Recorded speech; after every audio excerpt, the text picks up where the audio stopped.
Gracias, no sé quién me avisó, pero no sé por qué no se había empezado a grabar. Ahora sí, ya estamos grabando, o sea que nos perdimos toda la presentación de Alicia del llamamiento. Da para pensar eso que no se haya grabado la primera parte, pero bueno, lo vamos a dejar acá, ¿no es cierto? No vamos a Y pensar mal. por suerte, alguno de los participantes me avisó. Eh, Tuvimos un problema al principio, Mariana Chaparro, nuestra invitada, no podía conectarse, por eso lo que hacemos habitualmente antes de empezar es que los invitados se pongan de acuerdo entre ellos a ver quién habla primero y quién después. No lo pudimos hacer, así que lo haremos en público. Mariana, Héctor. Eh, Digan ustedes a ver cuál de los dos empieza. A mí me da lo mismo, yo lo que decida Mariana, si quiere primero, si quiere hacer. No, puedo ser en segunda, no hay problema. Me encantaría que empiece Víctor, que va a dar, digamos, todo el contexto político y Histórico. social, ¿no? Me Ese va a parece ser que Héctor, ese va a contextualizar ser es Héctor. Siempre confundir los nombres, y siempre, bueno. pero no importa. Me pasa con los Bueno, adultos, ¿eh? Con mis alumnos no me pasa. vayamos, vayamos entonces a las presentaciones de nuestros invitados. Por supuesto, presentamos primero a Mariana Edith Chaparro. Es profesora en enseñanza primaria con orientación en informática y literatura infantil. Es narradora, consultora psicológica con posgrado en desarrollo personal y en psicoanálisis, tutora en nivel medio. Actualmente está estudiando licenciatura en psicopedagogía en la Universidad Nacional de La Matanza. Ejerció como profesora de nivel primario, 12 años, fue narradora voluntaria en la Juegoteca, Casa Abasto del Gobierno de la Ciudad, y en el Hogar de Ancianos Doncelar de la colectividad gallega. Hace 13 años es tutora en nivel medio. Es fundadora del grupo Sororas de la Paternal y Sorora Fanny Edelman.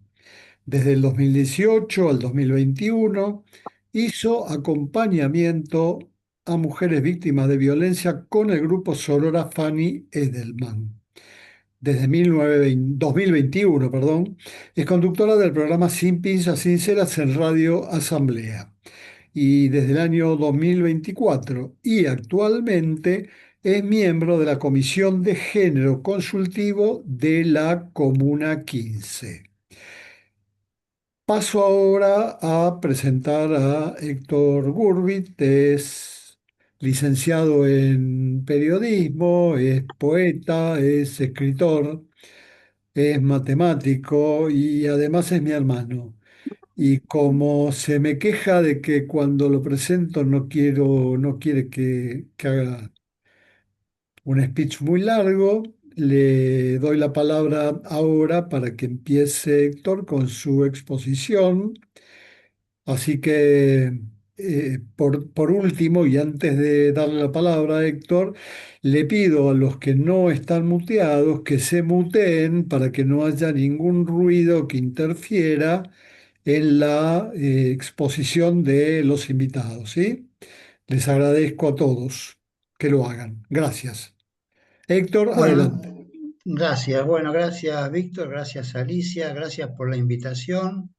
Gracias a Mariana, que está aquí con nosotros trabajando este tema del feminismo. Yo me voy a dedicar a otra parte, digamos, de lo que fue la película. Es una fecha muy particular, por eso voy a empezar con tres palabras que son Pugliese, Pugliese, Pugliese, porque hoy es el día del 30 aniversario de la muerte de Osvaldo Pugliese. Bueno, la película de la que voy a comentar, La Virgen Roja. Primero voy a dar cuándo nació y cuándo murió o la mataron a Hildegard, ¿no? Que nació en 1914 en Ferrol y, y murió en 1933, la mataron en 1933 a los 18 años.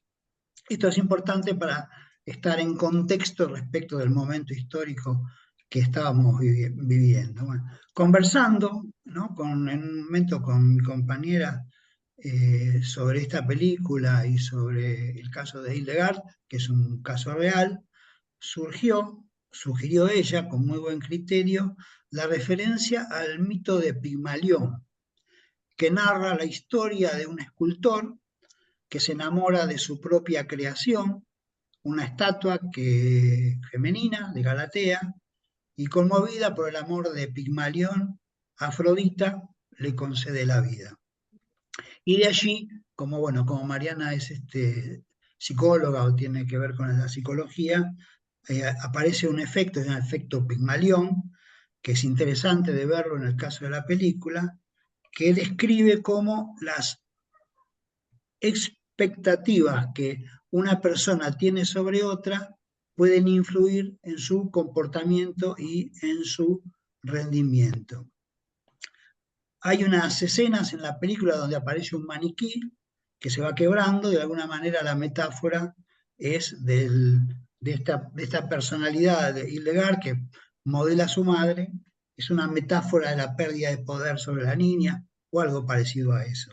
Y también aparece Shakespeare en ese famoso, la obra Mucho ruido y pocas nueces, cuando hablan ese poema que dice un pie en el mar, otro pie en la tierra, nunca constante, es interesante, eso me pareció interesante.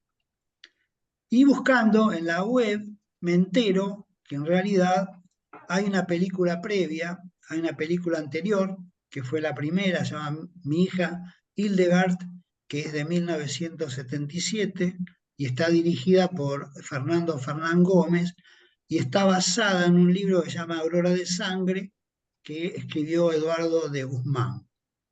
El segundo libro es de Fernando Arrabal, La Virgen Roja, y es la película que vimos. Curiosamente, en el libro que yo leí, no aparece la participación política que en la película sí aparece. En el libro no aparece la participación política. Son ficciones, nos viene bien que sean ficciones porque de alguna manera nos permite hacer más denotaciones respecto del feminismo y respecto de la política de aquel tiempo. En la del año 1977 hay videos del momento de la procesión en la que se llevan a esta chica a enterrar, muy interesante, véanla. Es una película que es mucho más literal, está, así como el libro, ¿no? El libro de Arrabal también está narrado por la madre en un juicio. ¿Sí? Te explica toda la historia a través de ella como narradora de Aurora. Bueno, y en esa película de 1977 hay imágenes de video de cuando la procesión que la llevan a enterrar. Es muy interesante porque en la película también aparece al final esa procesión y se parece bastante. En cambio, en la de la Paula Ortiz, que es la directora, una directora que tiene bastantes títulos en este momento, aparece solo una foto de esa procesión. Bueno, yo antes de empezar, digamos, voy a simplificar el argumento por si hay alguien que no entendió bien cómo es el árbol genealógico de la familia. Un poco mezclando el libro de Arrabal con la película y con la primera película, por ahí a veces se me mezclan los tres textos, pero la realidad es la siguiente. Hay un padre y una madre, no importa los nombres, que engendran a dos hijas. Una es Aurora es el personaje de la película, y la otra es Josefa. Josefa en el libro de Arrabal se llama Lulú. La madre tiene un amante. Ese amante, curiosamente, lo comparte con su hija Josefa. Del amante de la madre y Josefa nace Pepe Arriola. Pepe Arriola es muy conocido, un gran pianista fue en su momento.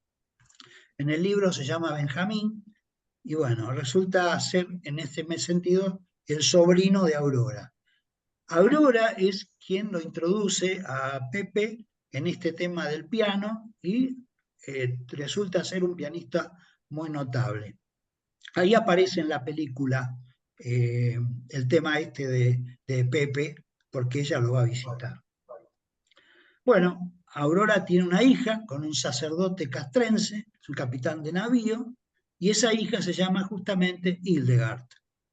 Bueno, después Hildegard se enamora de Vilela, que en la película se llama Abel y en el libro se llama Antonio. Así que bueno, los nombres son relativos, lo importante es el contexto. Y vamos entonces al contexto histórico. En esos tiempos, ese tiempo de entreguerras, es el tiempo de la Segunda República, que nace en 1931 en España, y en ese año es cuando comienza la película. Justamente la película empieza en el año 1931, y no es casual, en tanto casi toda la obra de Hildegard se da en ese periodo. Está también la Revolución Rusa, ¿no? Tanto la primera revolución que fracasa, la de 1905, como la que triunfa, que es en 1917. También está la Comuna de París, que tiene su repercusión, que sucede en 1871. Y la creencia, ¿no?, de que la revolución socialista sería la solución a la igualdad entre el hombre y la mujer. Eso seguramente Mariana va a hablar, pero eso era lo que se pensaba. Es el tiempo del positivismo y el anarquismo, que en comienzos del siglo XX era bastante fuerte, ¿no? En el tramo de toda la película yo extraje 3 tramas, ¿no?, que se pueden identificar. Una es que se dan en comienzo del siglo XX, ¿no? Sí, por ahí antes, pero bueno, el siglo XX como ejemplo, que es el despertar sexual, el manifiesto surrealista, el modernismo, los grandes poetas y los grandes pintores franceses, Breton, Paul Éluard, Baudelaire. La segunda de las tramas es el feminismo, no solamente en España, sino en el mundo. Y la tercera trama tiene que ver con el marxismo, con el anarquismo, con Marx, con Lenin, con la Segunda República Española, con la Gran Guerra y el nazismo en expansión. Eso es muy interesante, ese tema, porque la madre la mata en 1933, que es el mismo año que Hitler asume el poder en Alemania. Hay algunos títulos de sus libros, de los libros de Hildegard, que publicó, que son, en el marco del contexto de la época, yo supongo que debieron haber sido bastante escandalosos, ¿no? Por ejemplo, La rebeldía sexual, Eugenesia y natalidad. Yo busqué bien eugenesia, cuál era la definición en Real Academia Española, y dice que es el estudio y aplicación de las leyes biológicas de la herencia orientados al perfeccionamiento de la especie humana. Si ustedes vieron en la película, cuando todavía era chiquita la Hildegard, dice más o menos lo mismo. De donde podría sugerirse que no lejos de ahí estaría el nazismo, ¿no? El perfeccionamiento de la especie. Y también es el tiempo de Lombroso, el famoso César Lombroso, que hacía con las cabezas, ¿no? Identificaba con la cabeza quién era malo y quién era bueno. Sexo y amor y revolución. Se equivocó Marx, Fracasa el socialismo, es otro de los libros al que me voy a referir. Bueno, la limitación de la prole, profilaxis anticoncepcional, cómo se cura y cómo se evitan las enfermedades venéreas. En general, ella escribe, edita 16 libros, ¿no?, y muchísimos artículos. Pensemos que es una chica de 17 años, ¿no? Mucho antes, en 17 años, 18 muere. En estos artículos son en varios de los periódicos de aquella época. Uno se llamaba El Socialista, La Tierra, Estudio, Sexualidad y otros más.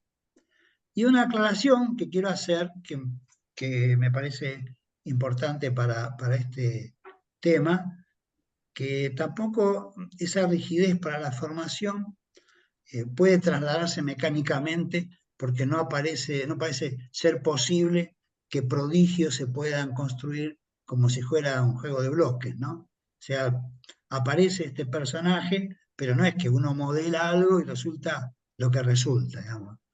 Quizás tiene que ver con la genética, con qué tiene que ver, no sé, alguien lo deberá explicar, pero no me parece que sea mecánico. Pero bueno, en este caso sucedió.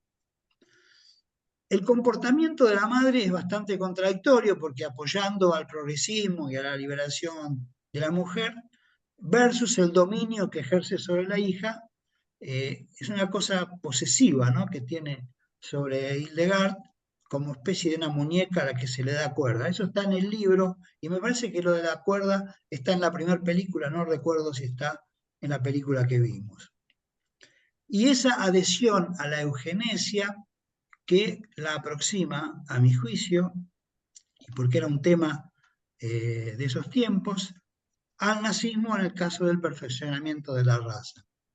Aquí hay mucho para hablar, sobre todo a partir de sus libros, ¿no? Pero hay uno que a mí me interesó particularmente, es el tema de ¿se equivocó Marx? Bueno, me llamó la atención ese título, ¿no? Dentro del marco de lo que ella trabajaba, que era el tema de la sexualidad, aparece uno y dice, ¿se equivocó Marx? Es interesante, el libro de Fernando Arrabal no habla en absoluto de sus posiciones políticas. La primera película sí, y la segunda también.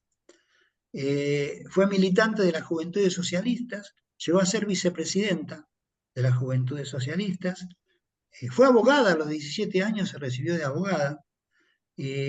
Bueno, no niega la validad general del marxismo, pero cuestiona algunos de sus postulados. Entre sus críticas se encuentra la idea de la violencia revolucionaria. Esto me pareció interesante, que según ella no era necesariamente inherente al marxismo. En una parte de la película dice la protagonista, la revolución se hace cuando el pueblo está preparado y no cuando hay hambre, dolor e ira. Yo creo que esto nos viene bien para nosotros, ¿no? No necesariamente que haya hambre, dolor e ira se producen los procesos revolucionarios. Y abre una serie de interrogantes, por supuesto, sobre nuestro pasado reciente, ¿no? La guerrilla urbana, las organizaciones especiales, la lucha armada, esa que floreció tanto en los 60, en los 70, y que terminó, bueno, como terminó. A lo largo de la historia reciente, nos han ido robando a Marx, esa es una opinión.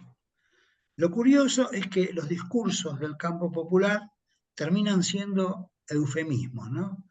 Para no decir lo que en realidad hay que decir. ¿Cómo es posible, digo yo, ¿no?, que ya no se hable ni de fuerzas productivas, de relaciones de producción, de lucha de clases?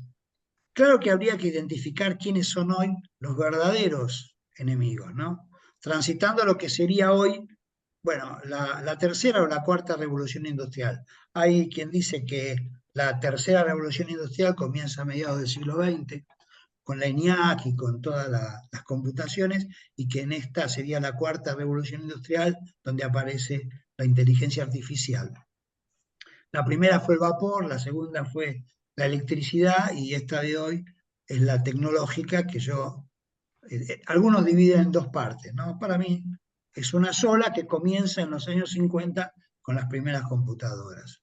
¿Acaso en el fin del siglo XIX, con el censo de Estados Unidos, una historia muy interesante de cómo se hace el censo de 1880 o 90, no me acuerdo, en Estados Unidos, y cómo aparece la IBM en ese momento? Muchos vamos a coincidir que hoy, más allá de los estados, los que nos gobiernan parecen ser las corporaciones que están por encima de los estados. Y hay una suerte de desclasamiento de una parte importante de la sociedad. Si hiciéramos una encuesta en una población, digamos, más o menos posible, precisa, nos daría un resultado muy extraño. La mayoría, esto es una estadística que es real, que fue sacada de la web, pero creo que es cierta. La mayoría de la gente, creo que en el orden del 80 o 90%, se percibe como clase media. Es decir, puede estar alquilando, tener 2 trabajos, el sueldo de la esposa, no llegar a fin de mes, sin embargo ya que es clase media. De manera que aquí se produce una cuestión muy extraña, que la condición de clase dejó de ser una medida económica y pasó a ser como una autopercepción intelectual. Bueno, hay expresiones que todos nosotros conocemos: se puede, todo se logra con esfuerzo, todo lo que tengo me lo gané con mi trabajo. Parecería que esta película, gracias al trabajo y a una estructura familiar y con el apoyo de la familia que se levantaba temprano, aparece la gente y se hace famosa o se hace con poder económico, porque la gente trabaja y sin embargo no se hace rica, y no es cierto que todo se logra con esfuerzo, porque puede haber mucho esfuerzo y poca plata. Estamos en la película en un segmento de la historia donde el anarquismo estaba de moda. Lenin, en el libro El Estado y la Revolución, dan por tierra con esa concepción del anarquismo, en tanto se trata, dice Lenin, de hacerse del Estado y a partir del Estado construir el socialismo. En fin, muchos de aquí nos hemos formado con algunos manuales de filosofía de aquellos tiempos 60, 70. Había un manual famoso de filosofía, un manual de filosofía de un tal Afanasiev que todos leíamos en aquel tiempo. No sé si todos, pero sí muchos. El tema es que este es el anarquismo, este es lo que decía Lenin y que tenía que ver con el tema de lo que proponía el anarquismo en comienzo del siglo XX sobre la inexistencia, sobre no apoderarse del Estado, sino la inexistencia del Estado como tal.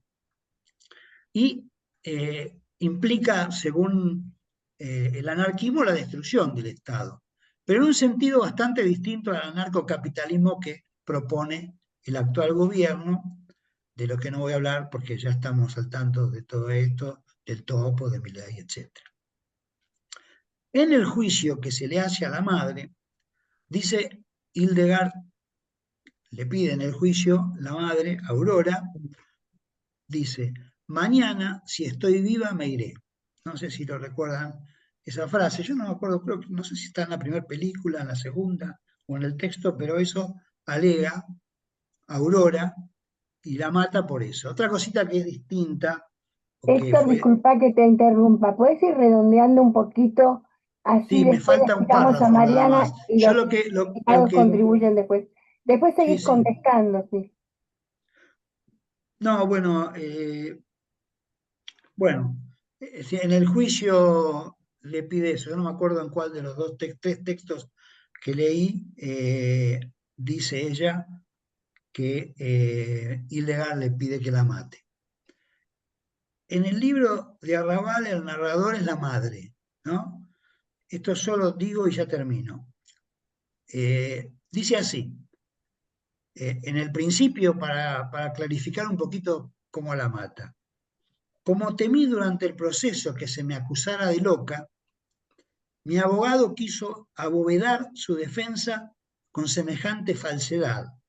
Cuán ruin hubiera sido escabullirme tras este enredo para rebajar la sentencia. O sea que lo hizo, la mató conscientemente. Y por último digo que en la realidad fue un tiro en el pecho y 3 en la cabeza, y no como dice la película, que le tira en el sexo, en el pecho y en la cabeza. Bueno, hasta aquí la exposición. Y muchas Gracias, gracias. Héctor. Mariana, tenés cerrado el micrófono.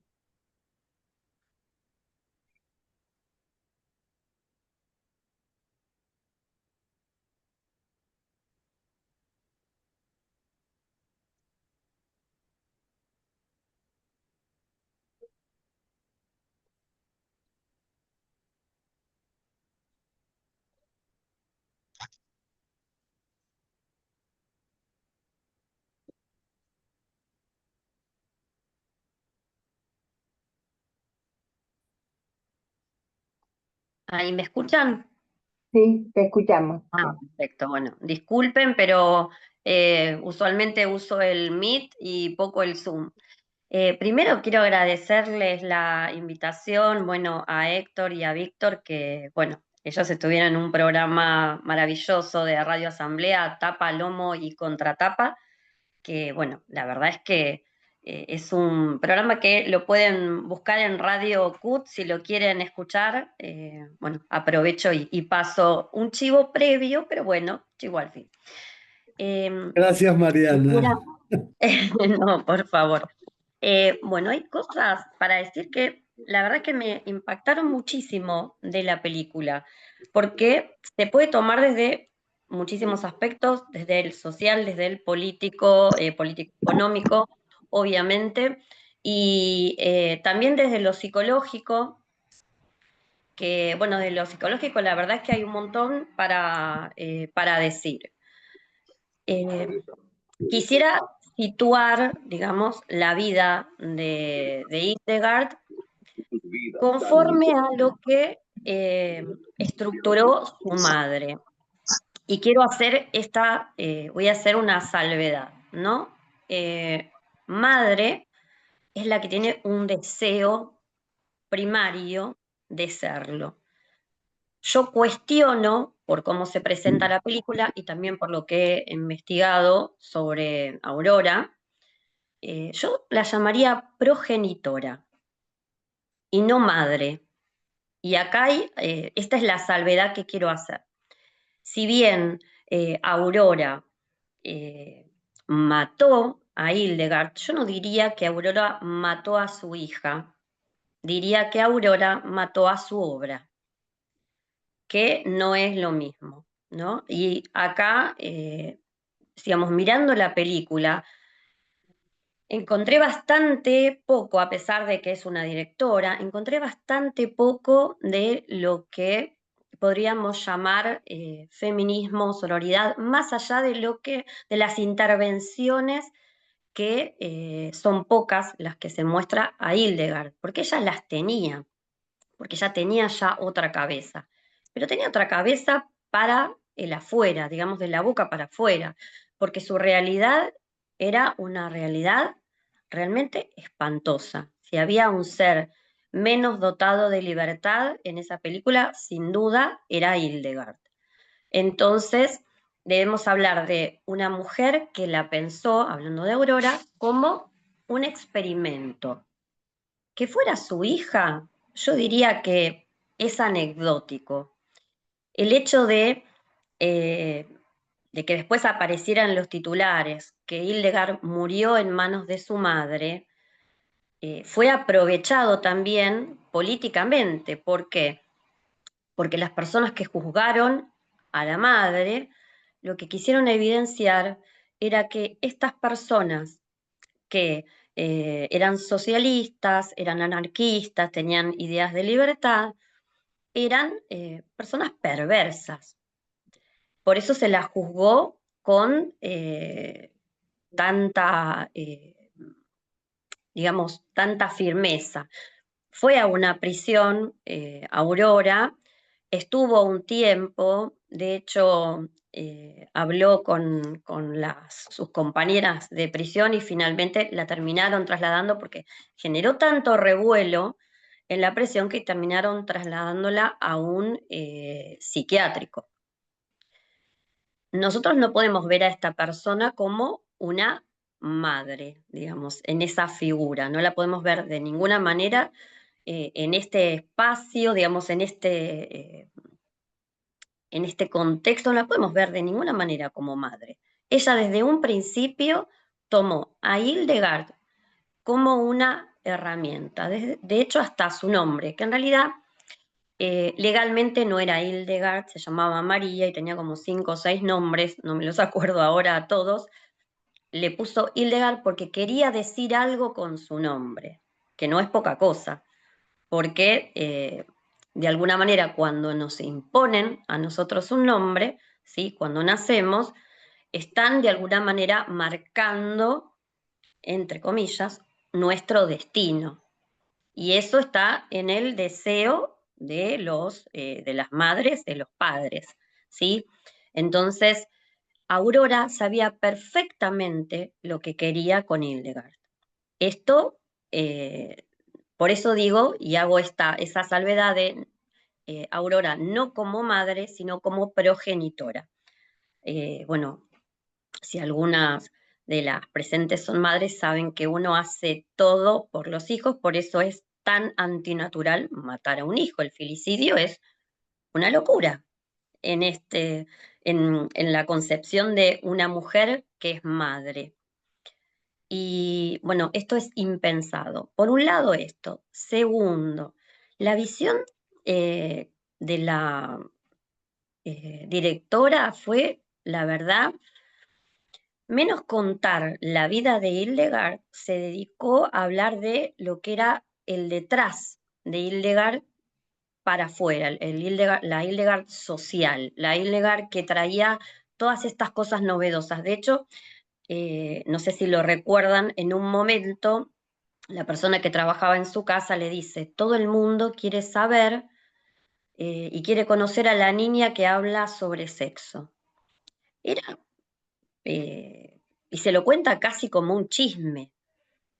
Pareciera ser que no está dándose cuenta, al menos esta es mi percepción, no está dándose cuenta lo importante que es Hildegard con lo que está diciendo en sus libros. Ella también hay una presencia muy fuerte, y esto es para destacar, cuando va al comité del, del Partido Socialista, entra y a ella la invitan porque es la novedad, porque sale de lo que es la norma.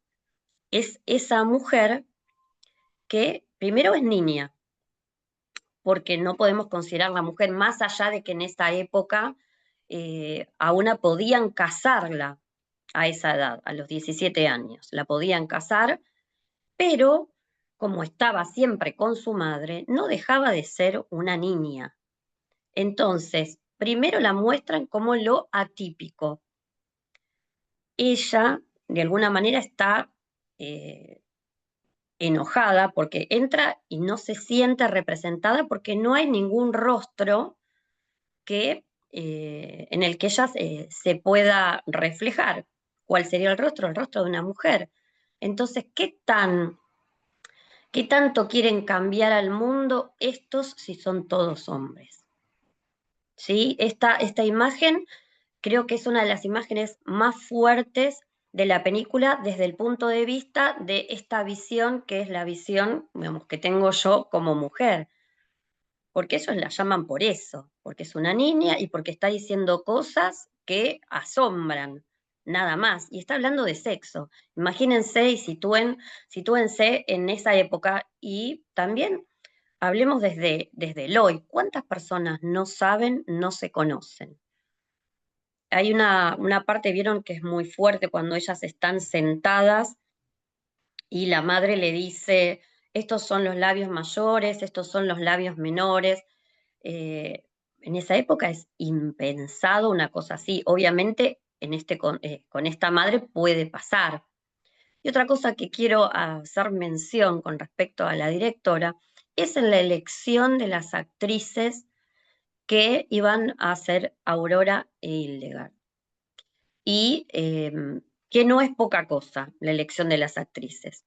Debo decir que son actrices hegemónicas, que no representan para nada lo que la que es la Aurora, que era una mujer más bien regordeta, con el pelo bastante corto, y yo diría hasta desprolijo. Si bien he visto algunas fotos, he buscado ahí en la hemeroteca virtual, he buscado imágenes, y la verdad es que hay un abismo entre lo que es la Aurora real y la Aurora de la película. Lo mismo pasa con Hildegard, que es una chica, pero es un palito.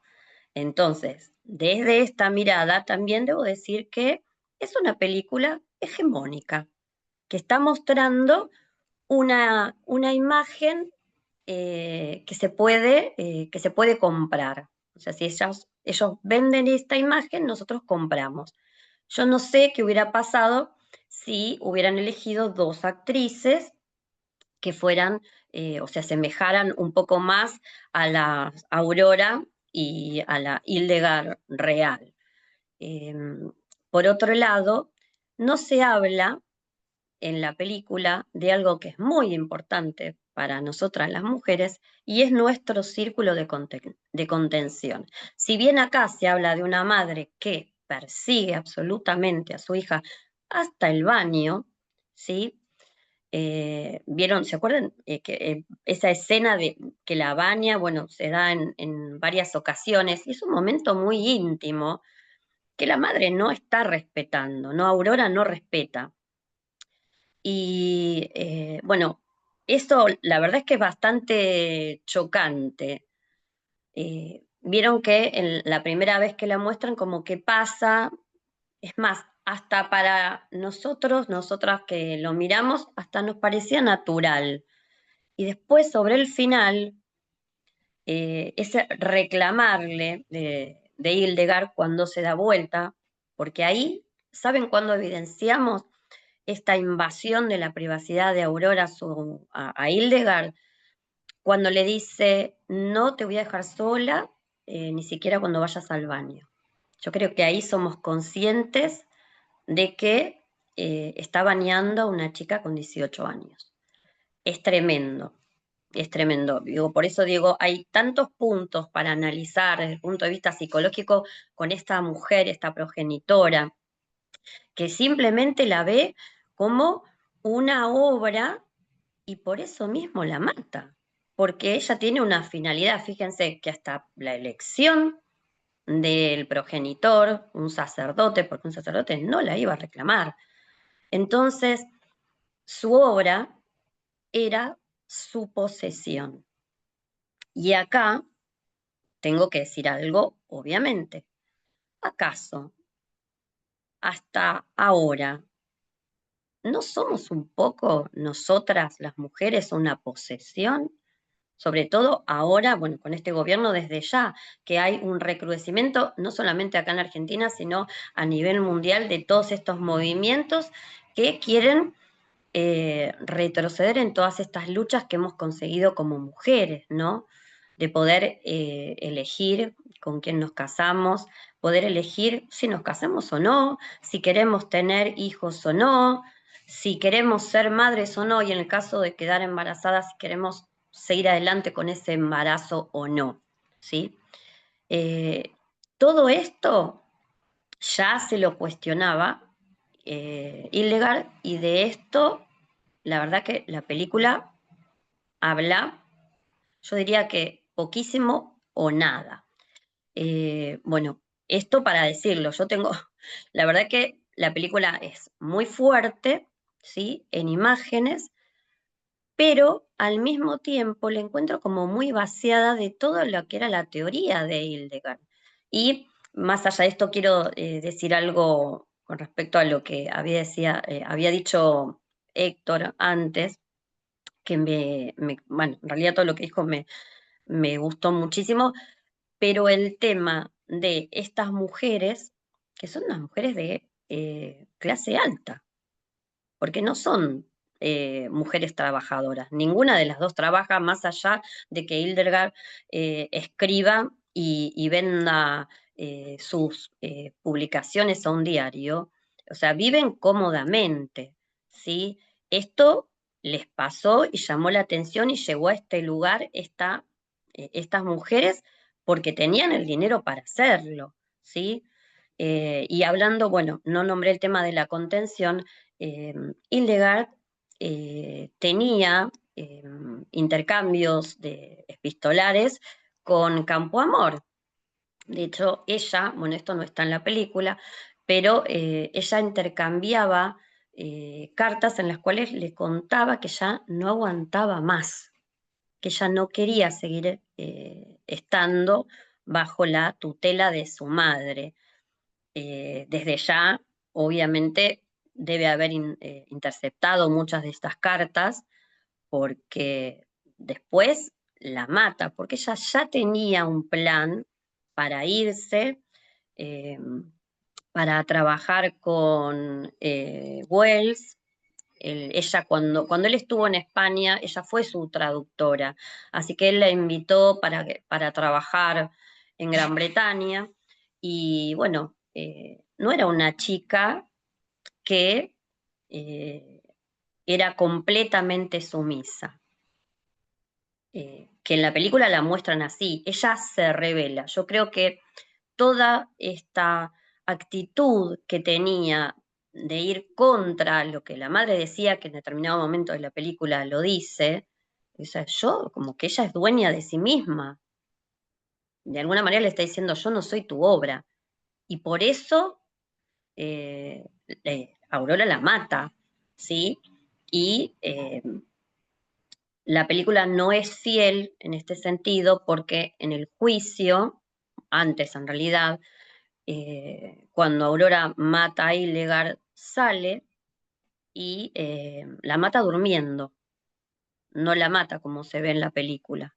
Esto yo creo que la película es, la verdad que es un poco el escarnio este de apuntar a la cabeza, al corazón y a sus genitales. ¿Se acuerdan cuando le decía la frase a Freud en el sexo, a Nietzsche en el corazón y a Marx en la cabeza? Por eso apuntan estos tres lados y como bien dijo Héctor, fue al corazón y a la cabeza. La madre como que en realidad el tema de sus genitales no apuntó, eso fue, digamos, como muy posterior y es algo que se decía. Pero la realidad es que en el juicio se comprobó que, bueno, fue a la cabeza y al corazón, que era lo que a ella le importaba. No le importaba si la hija, si Hildegard estaba con alguien o no. Simplemente veía que su hija se alejaba de el camino que ella le había marcado. Es un camino que ella misma no había podido hacer. ¿Por qué? Porque no había estudiado, básicamente. Y estaba en ese punto, en igualdad de condiciones, de las mujeres que eran pobres, que no podían acceder a la educación.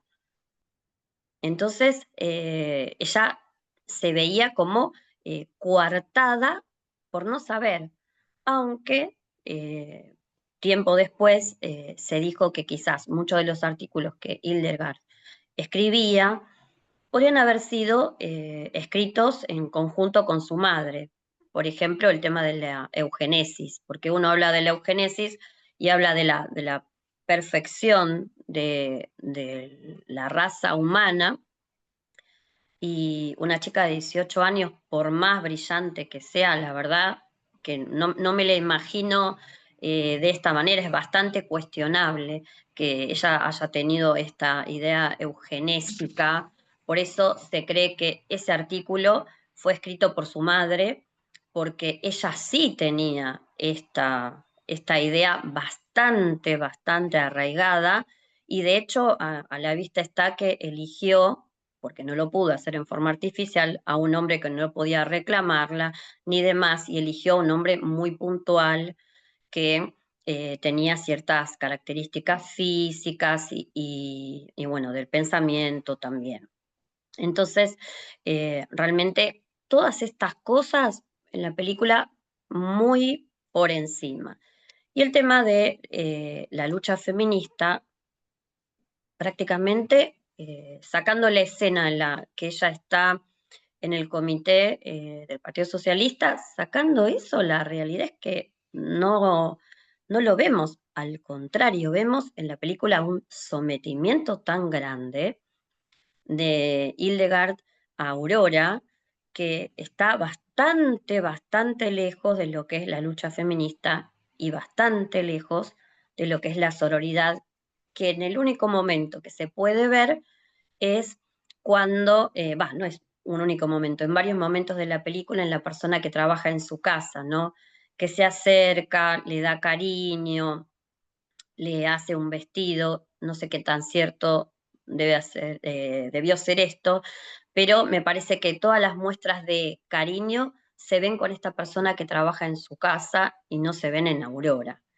Y bueno, la crueldad, la crueldad con la que la trata desde ya no se puede, eh, no podemos decir que sea una madre.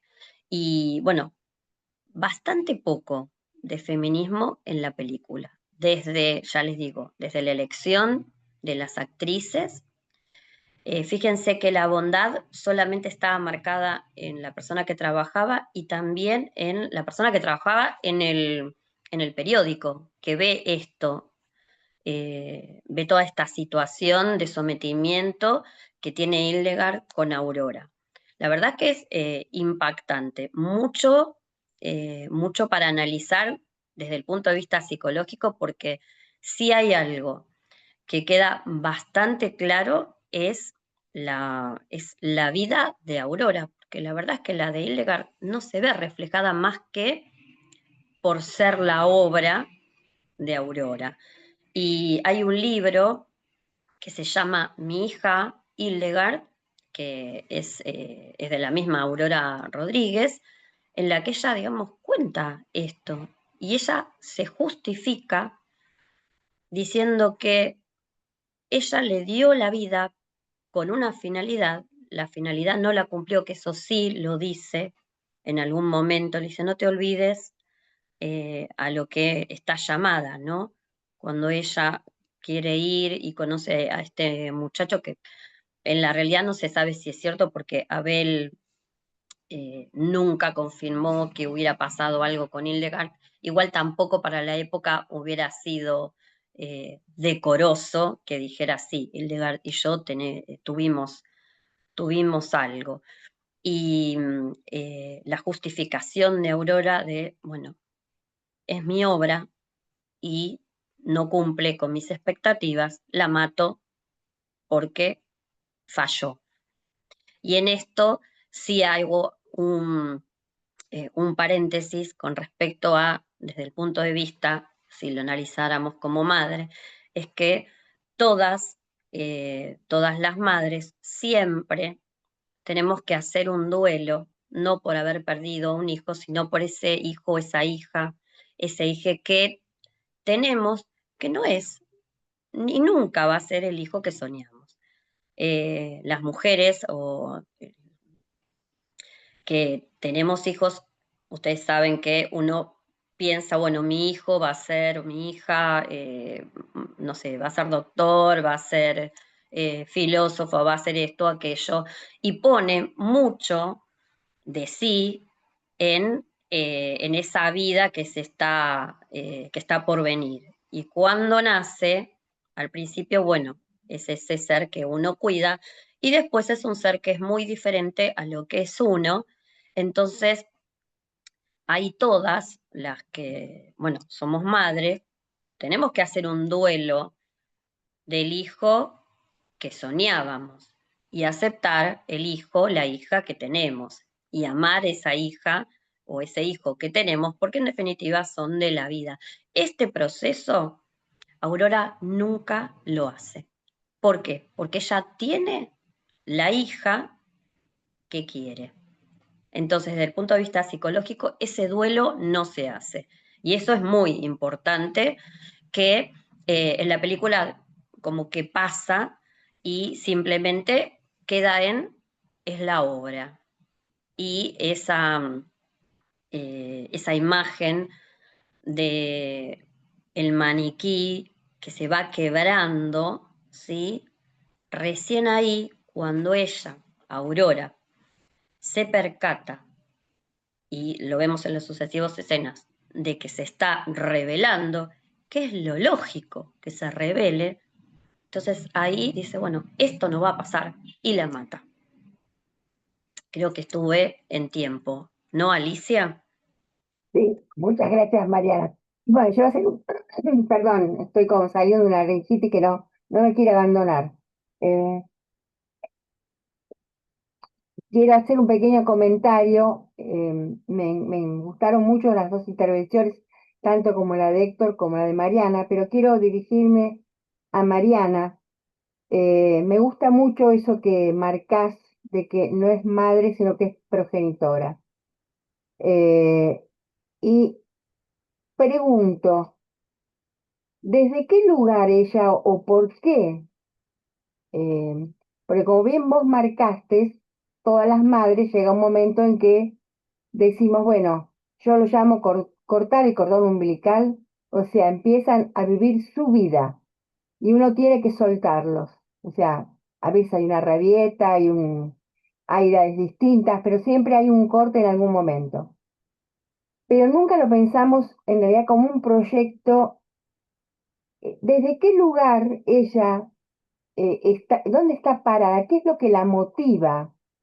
Porque no actúa como madre. ¿Qué es lo que la lleva? Si ella se proyecta en lo que le hubiera gustado ser y entonces trata de construir algo.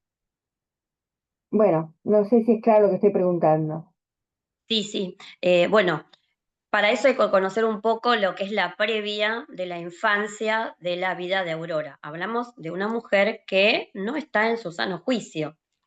Primero eso, entonces tenemos que ubicarla como una mujer que es insana mentalmente hablando, ¿no? Hay algo que, bueno, estuve investigando sobre la vida de Aurora y es muy impactante.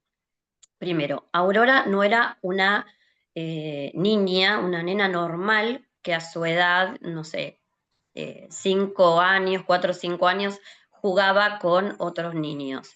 Ella participaba porque tenía un padre que de alguna manera se acercaba a los políticos de su pueblo, ahí en Ferrol, que tenían reuniones en su casa. Vaya a saber qué es lo que decían en esas reuniones, pero bueno, no le prestaban atención a que Aurora escuchaba todas estas cosas. Ellos simplemente tenían reuniones y ella vivía de esta manera, escuchando cosas de adultos siendo una niña. Esto ya es un tema que, bueno, obviamente la gente en esa época, bueno, y algunos hoy también, deja a los niños participar de conversaciones que son exclusivas de los adultos. Eso por un lado. Y otro hecho que es muy impactante, cuando a Aurora le regalan una muñeca, ella siendo niña, la mira y dice, ah, pero yo quería una muñeca de carne y hueso.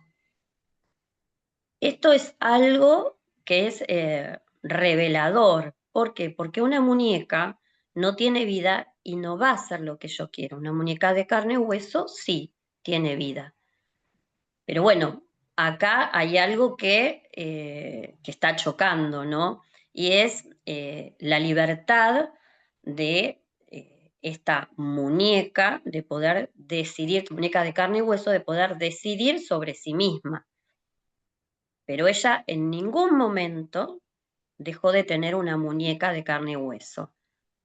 Por eso tenemos que situarnos en esta Aurora, que es una mujer insana, porque cuando uno tiene un hijo, más allá de los deseos que puede uno proyectar en sus hijos, tiene que saber que ese hijo o esa hija va a hacer lo que quiera. Obviamente, siempre van a estar atravesados por la historia que uno tiene.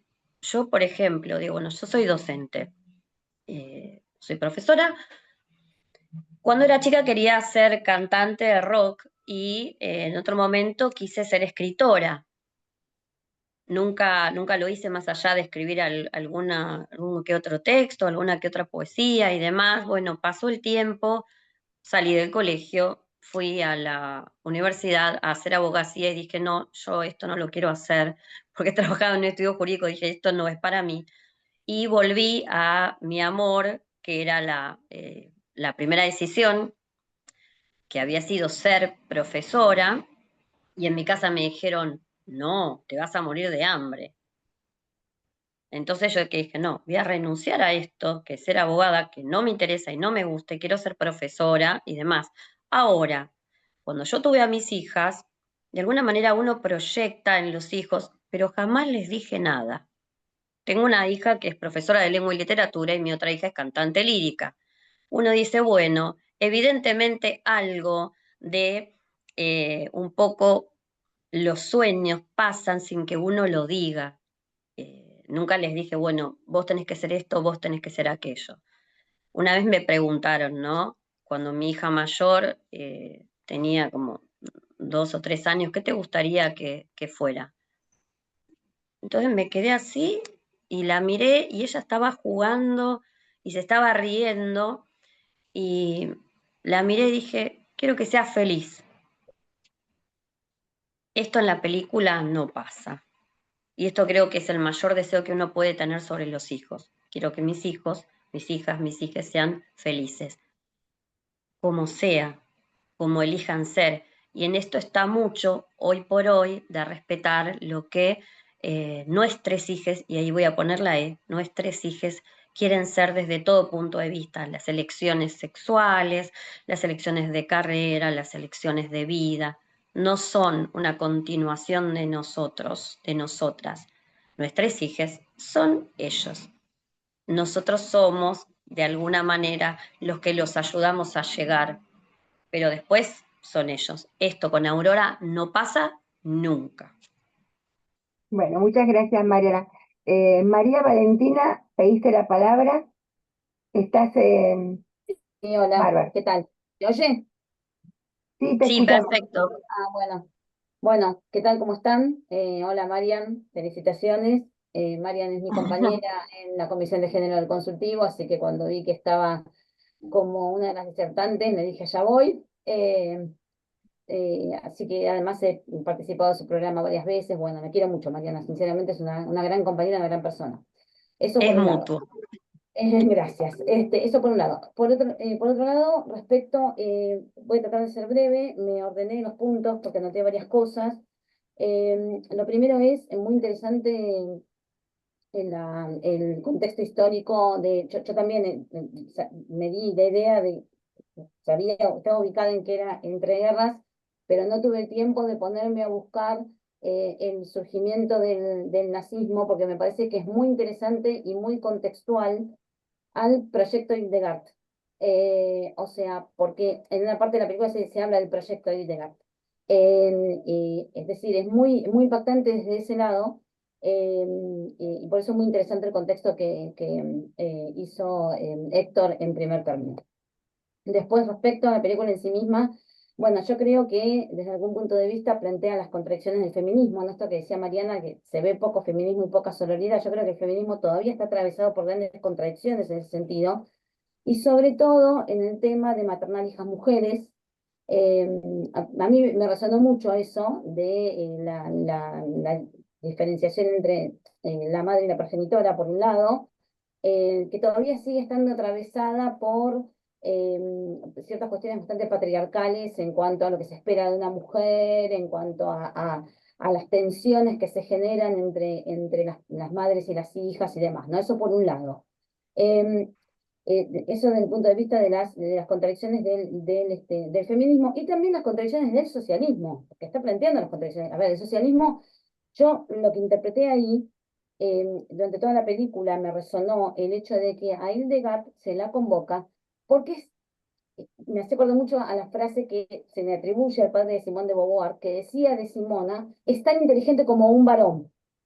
Me dio la sensación de que a Hildegard la convocan no por su juventud y por ser mujer, sino al revés, porque tiene piensa, elabora y expone como si fuese un varón. Es más, la madre, en una parte, cuando ella hace una exposición determinada sobre una noticia de un medio de comunicación, dice, no, no te centres, cuando sale dice, no te centres en la noticia, centrate en la mujer y en la igualdad de la mujer, pero de una manera muy...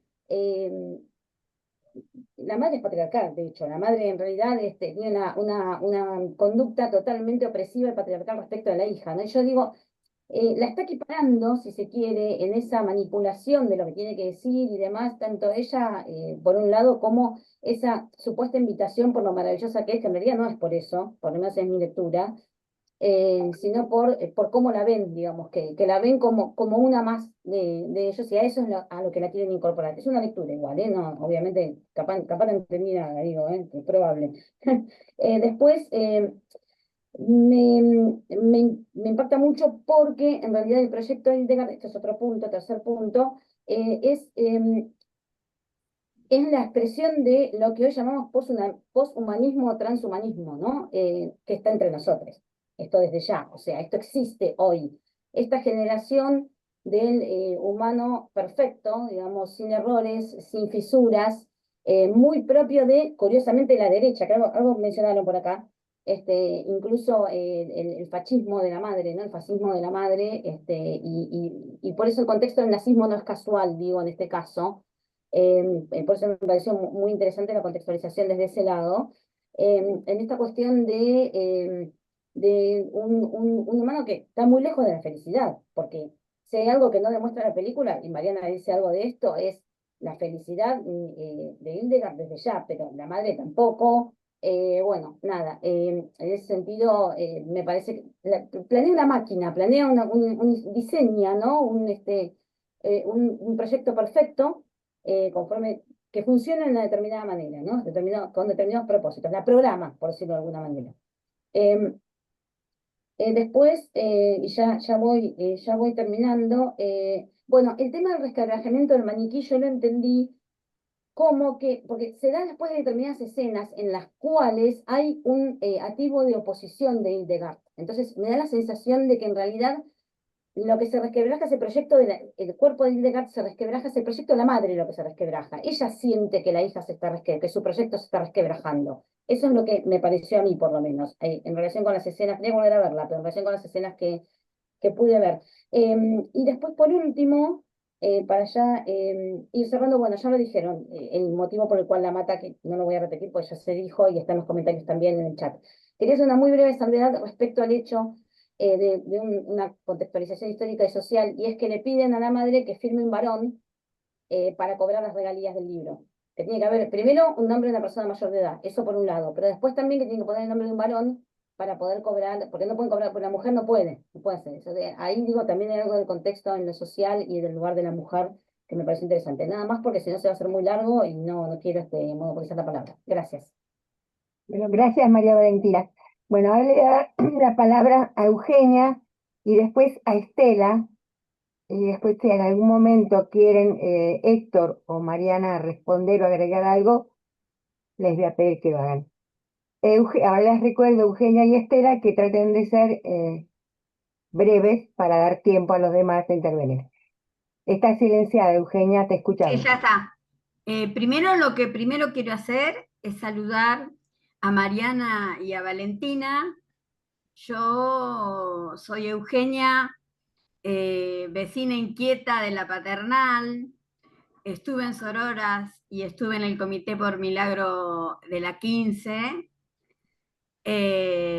Así que lo que primero quiero decir es que esto es una película. Una película es una ficción. Es una ficción basada en hechos reales, pero una ficción. Entonces, cuando busca y que lo que predomina en una película son las imágenes. Y acá hay muchas imágenes de muchas cosas que no están dichas, pero que están mostradas, que aparecen en la madre, es tal cual lo que dice Mariana, y uno tiene ganas de acogotarla. ¿Por qué? Porque es una mujer perversa, es una mujer que está loca y que tiene un proyecto, pero eso no se dice, eso aparece, uno lo deduce de las imágenes que aparecen. Yo sí vi feminismo. Vi el feminismo de esa época. Es más, hay algo que no se dijo. Yo creo que no es solo el trasfondo. El enemigo de las fuerzas populares de esa época era el fascismo. Y ellas dos, en España, estar vestidas de negro es ser fascistas. El resto del pueblo socialista y anarquista, está vestido clarito. Es así. Eso también es una imagen. Eso también hay que leerlo. Hay que leerlo porque esa madre no es solo fascista porque la hija le dice que es fascista. Es fascista por su forma de relación, es fascista por cómo la educa, es fascista por el control que tiene sobre, si a esa madre la hubiera leído Foucault, no quiere explicarles lo que hubiera dicho Foucault de esa madre, porque es el control con patas. Y realmente, además, muy, ni siquiera sé, ni siquiera sé si es como que la moldeó. Ella tiene ese proyecto, esa metáfora de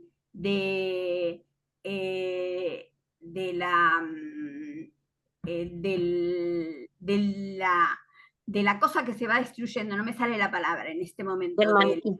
del maniquí que se va destruyendo. El maniquí es la construcción de la madre, no es la construcción de la hija.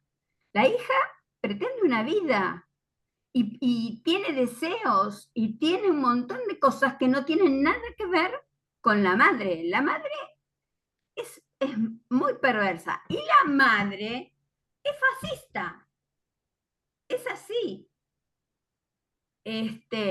Yo además siento que la madre es representativa de la España profunda y de todo aquello de esa época que significó el enemigo del socialismo, el enemigo de todo lo que nombraron, el enemigo del anarquismo, el enemigo de la revolución de octubre, el enemigo del marxismo.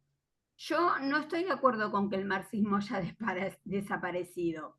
Yo creo que hoy en día, para analizar sociológicamente y ver qué es lo que está pasando, hasta para ver por qué la gente se desclasa, hay que tomar el marxismo, porque no hay otra cosa para analizar sociológicamente al, al, a la sociedad, digamos. Si nosotros hoy decimos que los libertarios son personas que han perdido y los precarizados son personas que han abandonado sus clases sociales, se han modificado sus clases sociales, cosa que yo creo que las clases sociales no son las mismas, pero no es que el marxismo desapareció, lo que se modificó es el capitalismo, que ha sido un capitalismo salvaje y se ha ido transformando. Bueno, yo no tengo mucho más para decir. Les agradezco mucho a los invitados que hayan venido, me ha nutrido mucho. Y bueno, Bueno, gracias, Eugenia. Ahora le damos la palabra a Estela, después a Gabriel y después les vamos a pedir a Héctor y a Mariana que redondeen. Además, estuvo Marcelo Seltzer haciendo algunos comentarios por chat, creo que es Marcelo Seltzer, porque decía Marcelo José, donde hablaba algo sobre que las mujeres estaban ejerciendo el patriarcado, que el machismo estaba representado un poco por la madre. Bueno, repito un poco lo que recuerdo del chat que puso Marcelo, si no él tiene voz y puede preguntar, va a decirlo. Estela, te escuchamos y Sí, después a Gabriel.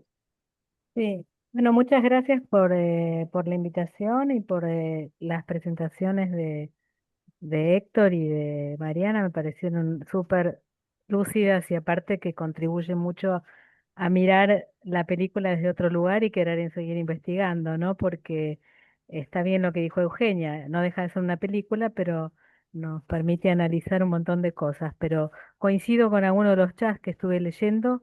Para mí, la resonancia que tuvo en la película Aurora representó a la mujer más fascista y patriarcal, como dijo uno de los compañeros ahí. O sea, que a veces ser mujer no implica ser feminista o ser toda una buena madre o una buena progenitora incluso. Entonces me parece, y eso me pareció bien representado al final, de que en el funeral hay muchos hombres conmovidos con la muerte de esta niña virgen, que creo que en la película, la primera película del 77 se llamaba La Niña Virgen. no la niña sangre. Y creo que eso también por ahí tiene alguna otra connotación. Pensaba en algo que mencionó Héctor respecto a la historia de Aurora, con esta, porque con el tema del pianista, porque hay algo ahí tabú, prohibido, que ella se enamora y que medio le reclama a su hija, que en realidad la hija no sabe lo que es el amor, que va a venir con lo de Abel, y que ella en realidad sí tuvo un amor y que el amor era este pianista, que era un niño, había gran diferencia de edad, ¿no? Y que aparte había esta cosa medio incestuosa, ¿no? Que yo me perdí un poco en el español porque cuesta a veces escuchar bien lo que dicen, pero que ahí había habido algo raro, como lo dijiste vos, Héctor, entre como que este chico que era, no sé si hijo del amante de la hermana de no sé qué, mucho me perdí en la película, y que encima Aurora se enamora de este niño prodigio. Entonces yo pensaba, bueno, ella quiere gestar una niña, un niño prodigio, como un poco un espejo de ese niño prodigio de quien ella se enamoró, que era algo prohibido, ¿no?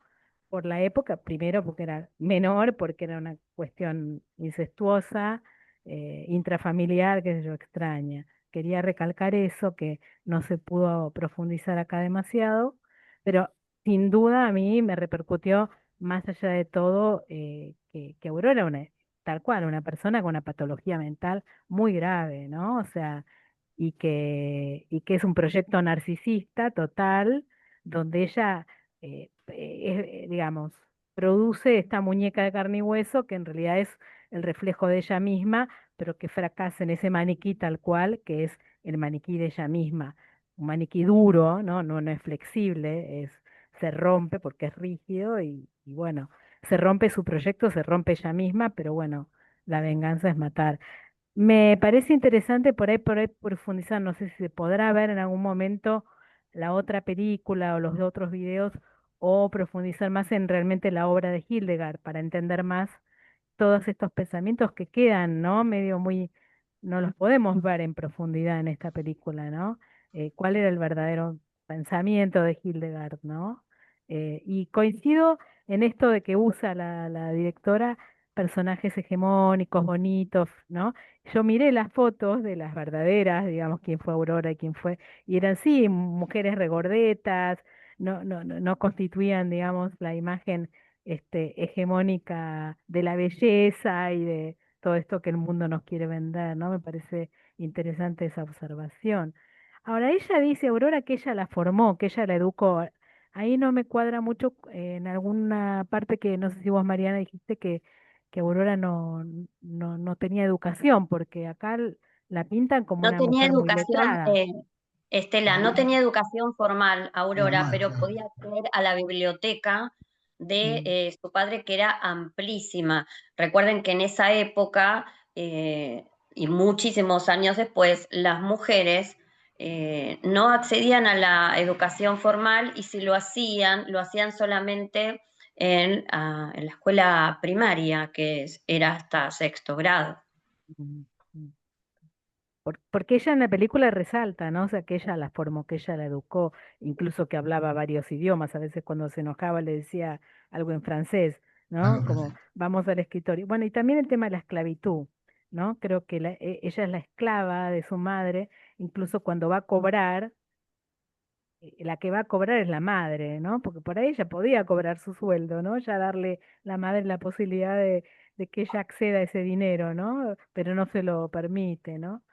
Bueno, no, con esto quiero, o sea, hay mucho para hablar y muy sugerente todo, y pensar en el contexto actual, ¿no? Donde hay mujeres como la Bullrich, como la Villarroel, que son, creo, las grandes representantes del fascismo y del patriarcado asqueroso, digamos, porque hay patriarcado que por ahí, o podríamos decir hombres que son feministas, ¿no? Pero estas dos mujeres que tenemos en nuestra Argentina hoy en día son las mayores representantes del fascismo y del patriarcado más asqueroso y que existe, ¿no? Me parece que no necesariamente ser mujer implica ser buena o ser feminista o ser equitativa o amorosa, ¿no? Bueno, con esto cierro para no... Bueno, gracias Esther. Ahora le damos la palabra a Gabriel y después, bueno, repito, volvemos a pedirles a Héctor y a Mariana que contesten, comenten y cierren. Alicia, Gabriel, Bueno, Alicia, quiero decir un par de cosas cuando termina Gabriel, bueno, eh, que tranqui- quedaron un poco pendientes. Bueno, en primer lugar agradezco todo lo que se dijo hasta ahora y lo que voy a comentar son solamente dos impresiones, ¿no? Una que la película cuando la empecé a ver y se iba desarrollando me hizo acordar al Cisne Negro, ¿no? Esa chica que es puesta por la madre, ¿no? Para ser una bailarina clásica y termina en un suicidio prácticamente, ¿no? Y y esta chica también, ¿no? Expuesta en un lugar tal vez de una estatua intelectual, feminista, pero y que se va desarrollando. Y esta es la segunda impresión, ¿no? Que me dio, porque la chica, en realidad lo que muestra la película para mí, ¿no? Es un momento en donde aparece la libertad de su propio deseo, ¿no? Y la libertad de su propio deseo a la madre esta que era un puro objeto para ella, ¿no? Que había formado para dar respuestas, se le hace insoportable, ¿no? Y la mata, ¿no? Pero la mata como hace un fascista, ¿no? Cuando aparece la libertad deseante, la libertad del pensamiento, la libertad del otro, ¿no? Que no puede ser soportado porque quiebra un programa, una doctrina que tiene un interés particular. Bueno, esto quería decir y nada más. bueno, gracias, Gaby. Bueno, Víctor, te escuchamos y después los escuchamos a No, son Héctor y a Mariana. dos cosas nada más. Uno, estoy totalmente de acuerdo en lo que dijo Eugenia con respecto a que son mujeres especiales de lo que era y sigue siendo en algunos casos la España profunda, porque la España profunda esa no se terminó todavía. Y la otra, el contexto sociopolítico de la época, que eso lo mencionó Héctor, año 32, 33, 31, donde, por ejemplo, en Alemania, y a mí acá me llama mucho la atención el contexto político actual y el contexto de esa época, donde en Alemania, en el año 32, había 60 partidos políticos, y que entre el 32 y el 33 hubo 5 elecciones seguidas hasta que ganó Hitler. Entonces, todo eso a mí me llama mucho la atención y sinceramente me da mucho miedo de la época que estamos viviendo, lamentablemente. Ahora sí, los invitados pueden Gracias. hacer el Entonces ahora los cierre. escuchamos a Héctor y a Mariana, para que puedan expresarse, contestar y ir cerrando. sí, bueno, gracias por darme la palabra. Hay algunas cosas que me parecen importantes. Realmente lo que yo quería es reivindicar la dirección de la película, en el sentido de que, como bien decía Eugenia, valen mucho más las representaciones simbólicas que decirlas explícitamente. La cosa explícita hoy, digamos, no está en el contexto general, sino se vuelve una película como la de 1977, que yo invito a que la vean, donde es textual, es literal, lo que va pasando. Y la verdad no enseña nada. Esta última me parece a mí que interpela, ¿no? Uno se revela ante el personaje de la madre. Después quería comentar algo sobre que dijeron sobre el marxismo. Yo no dije que no hay que pensar en Marx. Yo lo que digo es que nuestros dirigentes, los diputados, los senadores, yo escucho las intervenciones y realmente parece que se les haya olvidado la historia, digamos, ¿no? Eso es, yo eh, no digo que a ciertos sectores de la sociedad más preparados, más intelectuales, que conocen la historia, etcétera, piensen en Marx. Siempre se está pensando en Marx. Es imposible no pensarlo cuando se piensa intelectualmente. Pero nuestros dirigentes, bueno, parece que les da lo mismo cualquier cosa. Es decir, nosotros votamos a Scioli en el 2015, y después votamos a Alberto, después votamos a Massa. Es decir, evidentemente a ellos se les olvidó todo eso, o no lo leyeron o no lo quieren decir. Entonces nosotros no somos nosotros los que nos olvidamos de Marx. Los que se olvidaron de Marx son los que nos dirigen. Y no necesariamente tienen que nombrar a Marx, tienen que decir los postulados que dicen, lo que dicen la lucha de clases. Hoy no hay lucha de clases, hay grieta. Digamos, las palabras son bastante elocuentes, digamos. Bueno, Pepito, como se dijo acá, Pepe Arriola es hijo del amante de la madre de Hildegard y de su hija Josefa. ¿No? Una cosa muy rara, pero bueno, así leí yo que era. A lo mejor no lo entendía de esa manera y no es de esa manera, pero yo lo leí y lo entendí así. Ahora puedo estar equivocado. Por eso lo comento. Me interesaron algunos textos, algunas cosas que dice Aurora, ¿no? Dice en un momento, el amor y las revoluciones son incompatibles. Y ahí hay un elemento agresivo, digamos. ¿Por qué va a ser incompatible el amor y la revolución? Una cosa que también llama la atención, a mí me llamó la atención, a Aurora fumando en una pipa, digamos. Era absolutamente fuera de contexto, digamos. Y es también para decir algo, ¿no? Después dice Aurora, toda ficción es conservadora. Y está contradiciendo la misma película, porque la película es una ficción y no creo que sea conservadora. Yo creo que es una película interesante, justamente que da para todo este debate que estamos haciendo. En un momento creo que Hildegard le dice a la madre que sos enemiga de tus propias ideas, ¿no? Nada más justo que esa frase. Y en otro momento, esta vez creo que es Hildegard, que dice, no hay revolución sin el amor, ¿no? Así que estas frases a mí me parecen que son interesantes. Nada más quería decir eso, quiero reivindicar la dirección de la película porque me parece buena. Por supuesto que no se puede lograr todo, que no puede estar todo metido dentro de una película.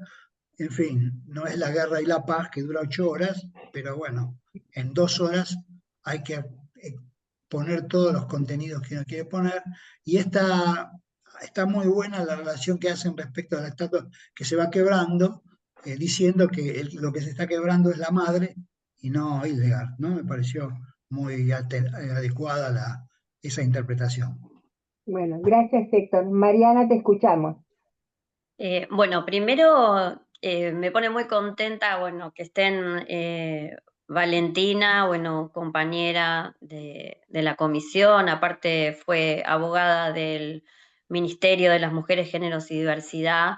Eh, es una pena que lo hayan disuelto, no por nada lo disolvieron también.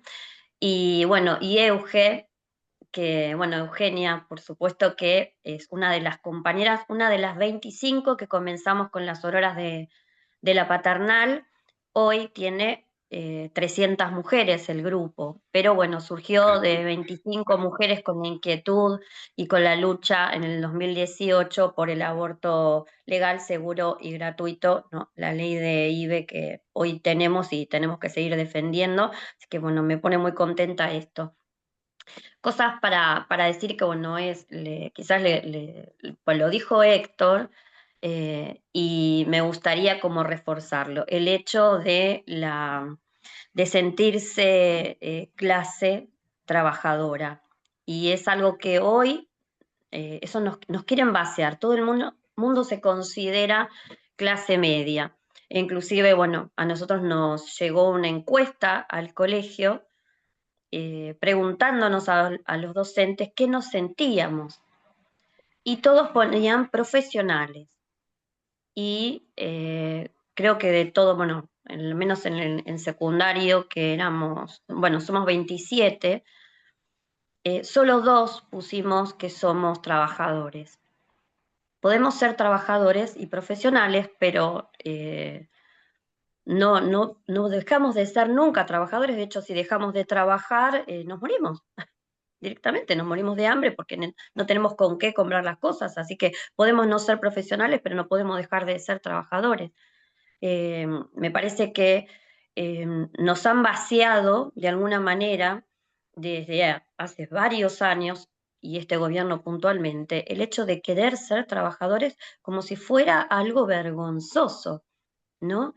Y es un orgullo. Yo siempre digo, soy quinta generación, al menos de una parte de mi familia, quinta generación en el país. Mi familia vino a construir el ferrocarril por un lado. Y por otro lado, y aprovecho a decir que hoy es el Día de la Mujer Afrodescendiente, y aunque no lo crean, lo soy. Mi abuelo y mi bisabuelo eran mulatos, y bueno, me ven todos, nadie me cree, pero bueno, es real, soy también. Es muy gracioso, pero bueno, es así, las mezclas, ¿no?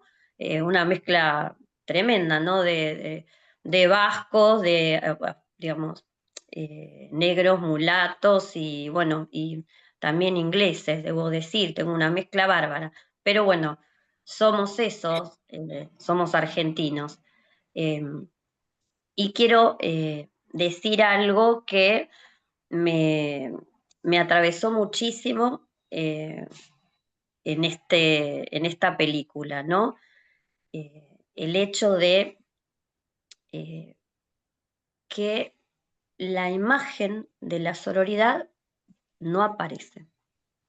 Hoy que hablamos tanto de sororidad, bueno, para los que no sepan, sororidad es la hermandad entre, entre mujeres, ¿no? Eso no aparece en ningún momento, muchísimo menos entre madre e hija. Y bueno, quiero poner en, en la mesa esta lucha que tenemos las mujeres por delante, de la igualdad que no tenemos. El feminismo no es la contra del machismo, el feminismo es la reacción al machismo. Si estuviéramos en una situación de igualdad, no existiríamos las feministas. Nosotros lo que mostramos es evidenciamos esta igualdad que no existe. El feminismo no quiere dañar al machismo como el machismo sí quiere dañar al feminismo. Esto no los podemos poner como